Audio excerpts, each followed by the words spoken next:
Welcome back to the Money Script Podcast. It's your host, Yo Harrison. Man, so happy to be with each and every one of you on this beautiful, beautiful spring day. I am so excited today. I have a very incredible guest. I know I say every time I have incredible guests, but these people are incredible. I'm telling you, these are people I look up to. These are heroes that I have because I love the work that they're doing in the community. I love their entrepreneurial spirit. I love everything about them. But I want all of you to know that there is so much to love. So without any further ado, I'd like to invite to the show today, we have Sylvia Brownlee of Skin by Brownlee & Co. Sylvia, good morning. Well, good afternoon. Man, it's afternoon. Where's the day gone? Good afternoon. How are you? I'm well. Thank you for having me. You're welcome. Thank you. No, thank you for joining us. We're so excited. Yes, I'm excited as well. That's good. So let's dive right in. So I said Skin by Brownlee & Co. Tell us, what does Skin by Brownlee & Co. do? What is this? What are you doing? So Skin by Brownlee & Co. is a skin clinic that focuses on acne and hyperpigmentation. We are based out of Cincinnati, Ohio, but we service clients all over the world virtually through our consultation. So we can take you through the program, whether you are in-house or Hawaii, Dallas, Chicago, no matter where you are, we can help you to clear your skin and give you the self-esteem and confidence that you're looking for. So how did you get into skincare? I mean, is this something? How did you end up here? Why? Right. So I actually have been a licensed cosmetologist for 25 years now. And so I knew back in high school that I wanted to be in the beauty industry. I wasn't sure what aspect of it, but I knew that I wanted to do it some fashion of beauty. So I got licensed during my high school years, my junior and senior year. It was a program they offered. And right out of high school, I went and got my license. And then I started working in a salon. And so I've been in the salon industry basically the latter half of my life. And I love everything about it. You know, I love what I do and how I'm able to just help to boost the confidence of women, you know, all over. And I wasn't sure exactly what I wanted to do in the beginning. I dabbled in hair for like literally a minute, realized that was not my passion. And then also like looked into nails. And then when I did skin, I was like, this is it. So I worked for a large salon here locally for about 10 years. And while I was there, I went back to school for my bachelor's degree in management because I knew I still wanted more, but wasn't sure what would look like. And so I wanted to be prepared no matter what that could be. And then I later went to run a couple beauty schools because I saw like a lack of when the student graduates from cosmetology school to when you go into the salon, there was something missing there. You know, there was a missing piece. And I thought maybe if I'm in the school portion of it, I could help with that. But, you know, schools have their curriculum that they want you to stick to. So it's basically kind of like, you know, in between classes, talking to them, motivating them. But during that time, I really missed that client interaction. And so I ended up getting laid off from that role as the executive director in a beauty school locally. And that's when I went to work for myself. So this year, June, will be 6 years in business for myself, Skin by Brownlee & Co. 6 years. Well, congratulations. Happy anniversary to Thank Skin you. by Brownlee & Co. So it was it was out of a necessity. It was because you lost your job. You were laid off. You had to decide, okay, what do I want to do next? And you decided that you would just build it on your own. That had to have been a scary time for you. I mean, did you just make that decision overnight or? So yeah, it was definitely scary. No, I didn't make it overnight. I had actually started Skin by Brownlee & Co. probably like June of 2015, but I did it very, very, very part-time. And so that meant, you know, I was in a salary role. I was getting my paycheck every 2 weeks, but then I would do clients after I would leave there. So in the evenings, maybe sometimes on the weekend, but nothing like every single day, all day. But then when I got laid off, I was kind of like, oh, shoot, what am I going to do? And, some people were like, I mean, you kind of have a business. Why don't you run it? But it was like, yeah, but I have a mortgage and I have a car payment and I have bills, like I can't just, clients don't happen overnight. Like you don't just build a successful business overnight. Right. So, I was like, I probably should try to find another job, and then still, do what I'm doing. But I didn't. I actually just said, okay. So I was renting a suite and I did that for probably like 6 months. And I wasn't getting the clientele that I needed to get to pay the bills. So I was like, yeah, this isn't going to work. I'm going to have to get a job, like a full-time job. And my friend who owns the building of where I used to rent from, I like had packed all my stuff up, put it in my car. And then I called her and I was like, yeah, this isn't going to work for me. I'm leaving. Like, I'm not making enough money. Wow. Yeah. And she's like, yeah, no, you're not. You're going to take that stuff back out, put it back down there, and you're going to make this work. Wow. And I was like, okay. So that's what I did. And here we are 6 years later, still making it work. You said, and that was a friend? Yep. That was a friend. It's actually her building. She's actually a cosmetologist as well. And yeah, she was like, you're not giving up. That sounds like, we talked about this on one of our previous episodes. That sounds like a goal friend. Yeah. For real. Because she was not going to let you give up on your goals. Nope, she was not. Very encouraging. Now, Skin by Brownlee and Co. also has, I mean, you're not just a cosmetologist, it's cosmetologist. Is that the right term? So I'm a fully licensed cosmetologist, but I practice as an esthetician. So I strictly focus on skincare. Yes. Esthetician. So as an esthetician, so if I'm, do you have male clients or is it mainly really? Okay. So male and female, the majority of my clients are women, but I do have male clients as well. Okay. So as a client, if I came to you, if I did a consultation, which you say are also worldwide, so I wouldn't have to physically come and see you. I mean, was that a change that happened just because of COVID, or were you always seeing clients virtually? Yeah. So no, I always offered virtual consultations, but it is something that definitely grew. We had to close our doors to clients March 18th. And then we reopened them June 1st. But during that time when we were closed, virtual consultations really took off because it was basically the only way you could talk or consult about your skin. There was no coming inside for me to see your skin. So we have an app and it's called Skin by Brownlee & Co. And you can download that app and you upload your pictures into the app. And so I can see your skin, I can zoom in on your skin. And then of course, with the virtual consult, you receive a Zoom link. So we're chatting and then I can see your skin through there as well. But the app, it makes it so easy for me to treat you, consult with you, talk to you during that process. Wow. So you developed an app throughout all of this as well. Yep. So the app it's super helpful. It's got tools for you. It's got a food diary.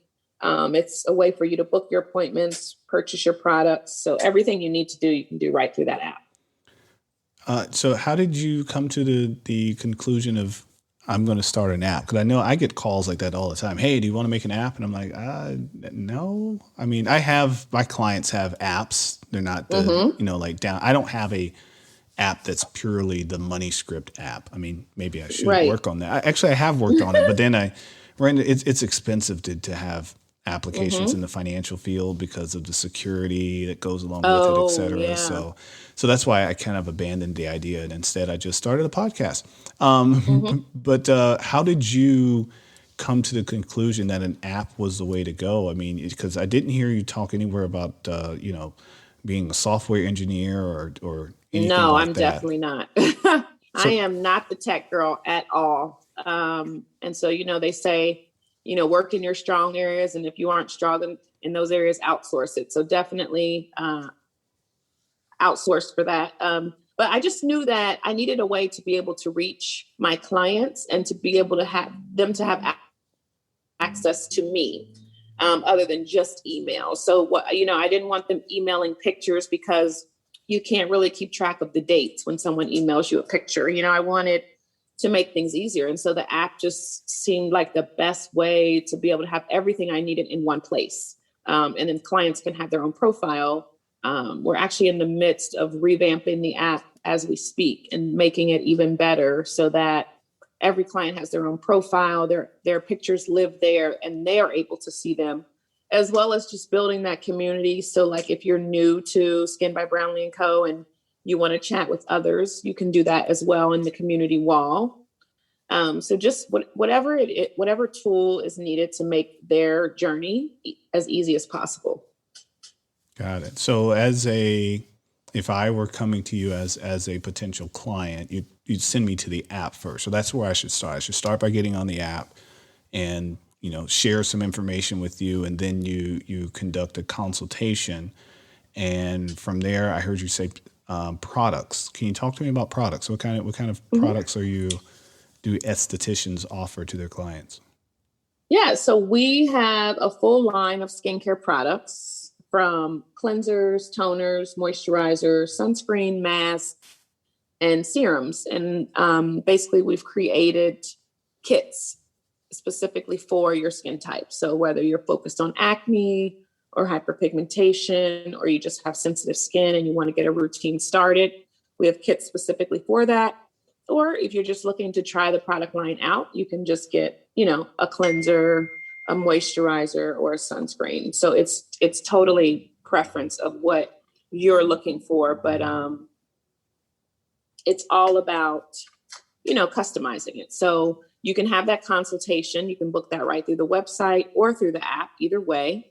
And then once we do the consult, I'm going to customize what your skin needs. So I might say, okay, you need the acne treatment kit, or I might say, I'm going to customize a kit for you because even though you've got acne, your skin's extremely dry, and we want to kind of sub out some things that are in that kit normally. What is hyperpigmentation? So hyperpigmentation is another word for dark spots. So it's excess melanin in the skin. Oh, got too much melanin. Speaking of melanin, what I know that it's possible for folks with melanin to sunburn. Mm-hmm. But I'm curious about all the years I spent as a youth not using any suntan lotion because, I don't know, I guess our parents didn't know in the 80s that they should put suntan lotion. And I don't remember ever sunburning. I don't remember getting sunburnt until I was an adult. Mm-hmm. And it's different for everyone. So some people will burn easier than others, and that's normal. And that's what we call like a Fitzpatrick scale. So in the aesthetic world, when we're looking at someone's skin, it ranges from a Fitzpatrick 1 to a 6. And so 1 is typically like your palest person that tends to burn very easily, all the way to a 6 tends to be like your darkest person that might not burn as easily or even at all.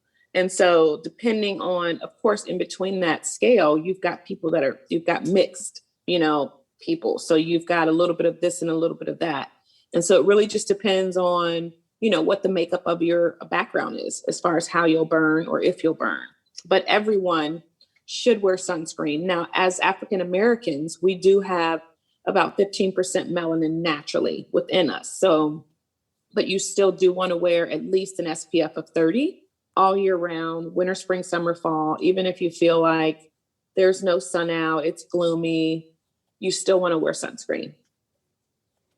Wow. I haven't been wearing sunscreen. You need sunscreen. I guess I need some sunscreen. And I like being out in the sun too. I have a garden, so I go out in the garden. I mean, I try to make sure, I put a hat on. I'll wear sleeves even if it's hot, because I have sunburnt before and it did not feel good.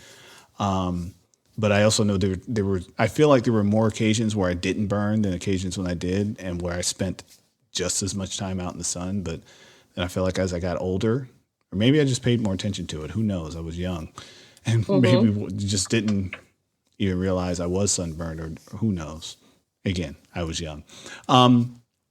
So from a financial standpoint, I mean, what sort of investment are would you say your clients have to make into their skin, or do you recommend that they make into their skin, or why is that investment important? So I think that everyone should have a skincare regimen, and what that should involve is a cleanser. Like your signature skincare routine should be a cleanser, a moisturizer, and a sunscreen. And then every couple days, you should exfoliate to remove that dead skin and build up. So, and then other than that, when we get into like a little bit more specific, it would be more about what your concerns are. So if you have concerns with dark spots or hyperpigmentation, then we would get more specific and recommend a specific serum for that. Or if you're having acne problems, we would get more specific with the treatment cream for the acne. But if you're just kind of getting into skincare and don't really have a routine, you're going to want to have like that cleanser, moisturizer, sunscreen in your day-to-day life, and then exfoliate, once to twice a week, depending on your skin type. Got it. And so like a budget for that with us, if you're purchasing, kind of the signature kit, we have a sensitive skin kit, which I think runs like $80 to $100. And that's going to last you about 3 months. So it's pretty economical. Oh, that's not bad at all. Mm-hmm. Yep. And a 4-ounce cleanser and then 2-ounce moisturizers and sunscreen. So. Got it. Okay. That's not bad at all. All right. I might have to download the app. I think I need to. I've going through this hair growing phase, which is kind of changed everything. I have more oil on my skin because of my hair, because I'm constantly oiling my hair, and I realized, I was like, how did the oil get there? But I guess it travels. So your pillowcase. So when you sleep, the oil gets on your pillowcase, and so then when you lay down, it gets onto your skin. So you want to make sure that you're often flipping those pillowcases and washing them weekly. I wear it weekly. That part at least is happening. But flipping, nope, I've never flipped. I flipped the pillow in the middle of the night. I'm a cold pillow person, so I gotta make sure I flip that thing. Oh, I'm flipping it a few times a night. It has to be cold. Got it. So speaking of, as I mentioned, my childhood, I want to know a little bit about your childhood. What was your first memory of money? Yeah, like I don't know that I really have like a memory of money as a child, because I think I might have been one maybe kind of spoiled, and maybe this would be my first memory. I just wanted to work at Biggs because I wanted to scan the groceries. I just wanted to scan the stuff. I wasn't really worried about making money back then, though, because my parents took care of everything. So I wasn't really concerned about money. But I think my first memory of like when we talk money, it would be when I bought my first house, which was at 21. Wow. Whoa. Okay. There's not a lot of folks that walk onto the show to say they bought their first house at 21. Let's unpack that. How did you even decide that buying a house was a thing at 21? Well, so my dad was retired from General Motors, and then a entrepreneur himself. So he did home renovations. So I bought a bank-owned property that needed work, and it just seemed like the smartest thing to do, because we could fix it up to how I would want it to look, and it was cheaper, and cheaper than rent. So why would I pay rent anywhere from $800 to $1,000 when I could get a mortgage for like $600? So that was, I would say that was like really my first memory of money, and understanding like, why you should rent versus buy, how it saves you money. And that would definitely be my first memory with money. And then I did a loan that was called a 203K loan. And so they give you the money in draws to fix your house up. So, I mean, you had to really make sure you spent what you said you were going to spend and stay in budget so that you could get the renovation that you plan to get done. And everything never happens on time. Never. Nothing ever happens on time. So, but that was an experience. And actually I've never bought a house now to this day that didn't need renovation. Like that's just been kind of my thing, was buying homes that need renovation. And that way I walked in with equity so that I could fix them up. And when I sold them, I would have a return. Oh, so you went on and did this a few times. That wasn't your. Yeah. So, I mean, it's only been property that I've lived in, but every property I've lived in, I've bought it like bank owned, undervalued, and fixed it up. And yeah. So how did you find the properties? So I also had my real estate license for some years. Oh, you're okay. Just kind of serial entrepreneur here. Yeah. I mean, I sold real estate because when I worked in the salon, not working for myself, but when I worked in the big salon, I worked 3 12-hour days. So I had a lot of other time that I could do things with. So I said, well, what else could I do with my time? So I went and got my real estate license. And that's when I started to sell real estate on my off days. And, but I also had access to the system to see like what was out there. And so I'm like, okay, this is a good deal. And I just, work with an agent in my office to buy so that I wouldn't be the buying and selling agent. But yeah.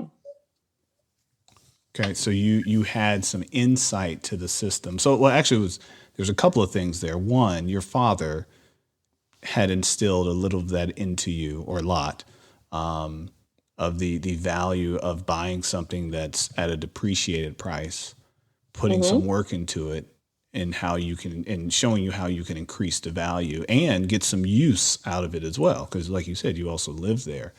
But then once you got your real estate license, you then had access to find these things. Because I mean, back then, probably Zillow wasn't as popular as it is today. Neither was Redfin. Yeah. And even now, those companies have their own incentives to make money. Those are publicly traded companies.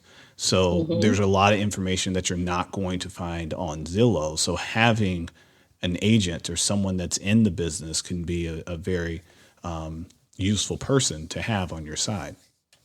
Absolutely. I mean, because, you want to, when you're buying a bank owned property, there's these disclosures that you want to know, like, is there anything wrong with this property beyond what I can see, even beyond what the inspector can see sometimes, Yeah, because they don't let you don't get to do walk arounds in those houses. You can drive by it. That's about it. Because someone's living in it and they may not have been evicted yet.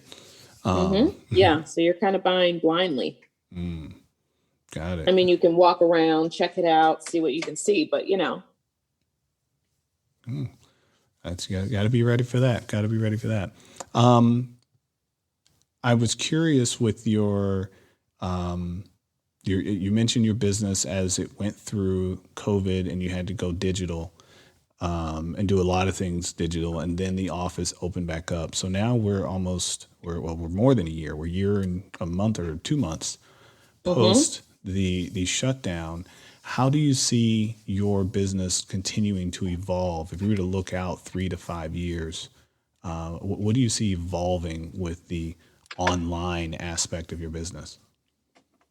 Yeah, I think that the online aspect is really going to grow. I think, a lot of people have realized that they can get so much from being home, like the fact that they can do a virtual consultation and receive a package in the mail and still get the same results without having to go into a spa or a skin bar and get clear skin. I mean, I literally was just talking to a client in California, and I cleared her sister who lives here locally in Cincinnati, Ohio.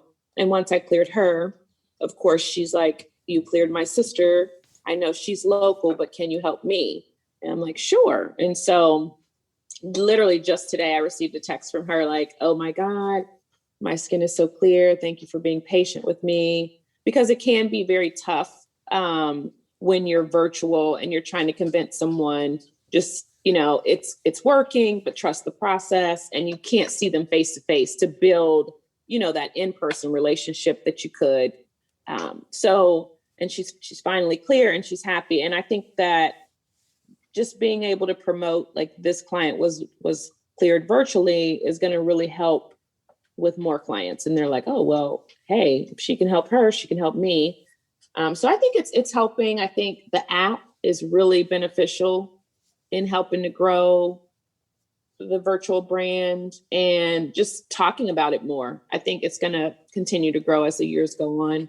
And that's just going to be the go-to thing. I mean, so many people are working from home and are not going to be returning to offices that it's just kind of the norm. It's like, why not? I agree. I'm in a similar boat. That's what I'm learning with finance is that a lot of people are like, I don't want to go see you in your office. I can sit right here. This is where everything I need, my tax returns are here, my computer's here, everything I need is here. I can meet you from home. And I'm like, oh, okay, let's do it. So it's been amazing.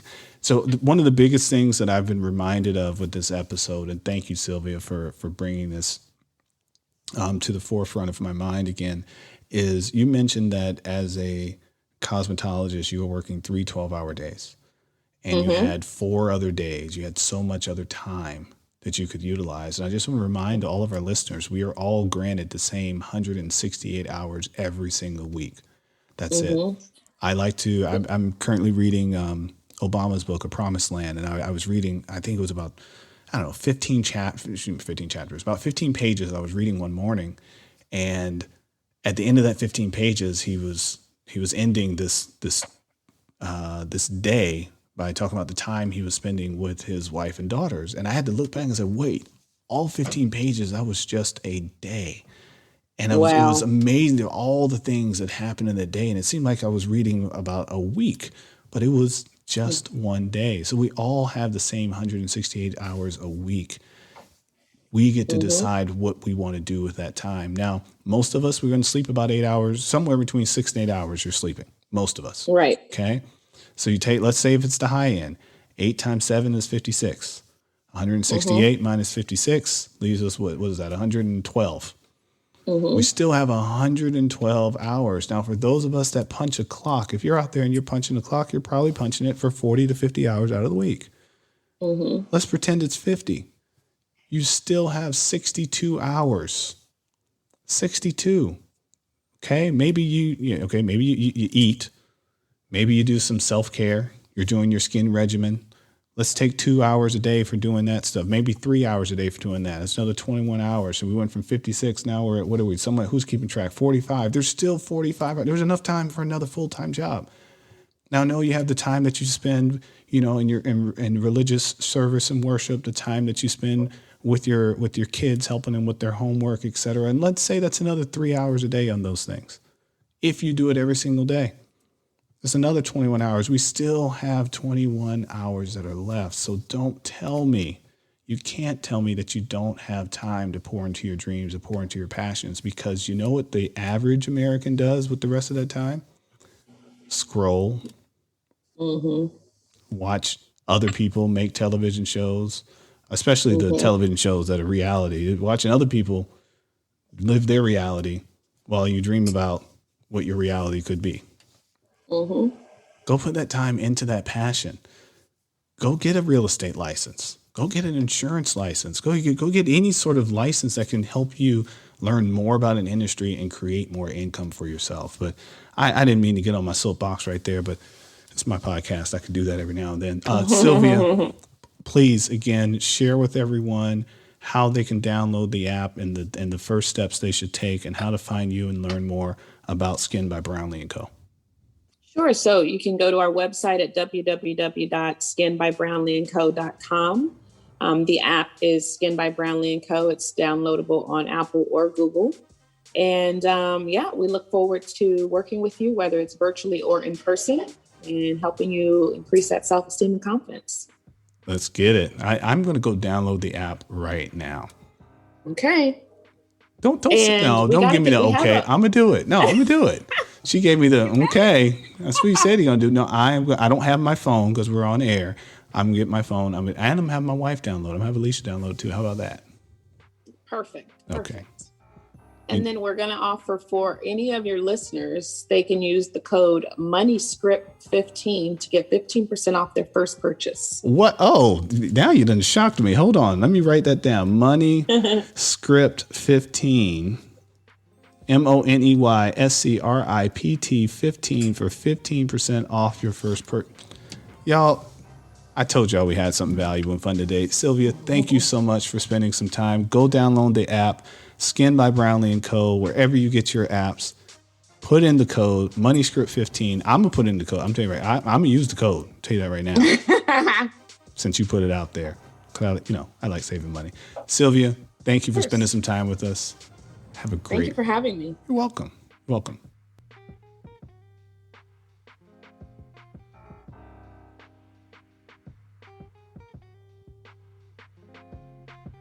Thanks for joining us on the Money Script podcast. Be sure to check out our other episodes, subscribe, follow, and give us 5 stars. Continue to send your financial questions on Twitter or Instagram at The Money Script. Go to moneyscriptwealth.com and schedule your complimentary consultation to discuss your specific goals and concerns. Financial advisory and investment management services are offered by MoneyScript Wealth Management PLLC, a registered investment advisory firm registered in the state of Texas and California and other states where exempt. The MoneyScript LLC and the MoneyScript Wealth Management PLLC and guests of the episode may have interest in the investments mentioned today. The opinions and views are expressed here are for informational purposes only. This material is educational in nature and should not be deemed as a solicitation for any specific product or service. All investments involve risk and a significant loss of principal. The MoneyScript nor MoneyScript Wealth Management offer tax or legal advice. Please consult your tax advisor or attorney for specific advice about your situation. Until next time.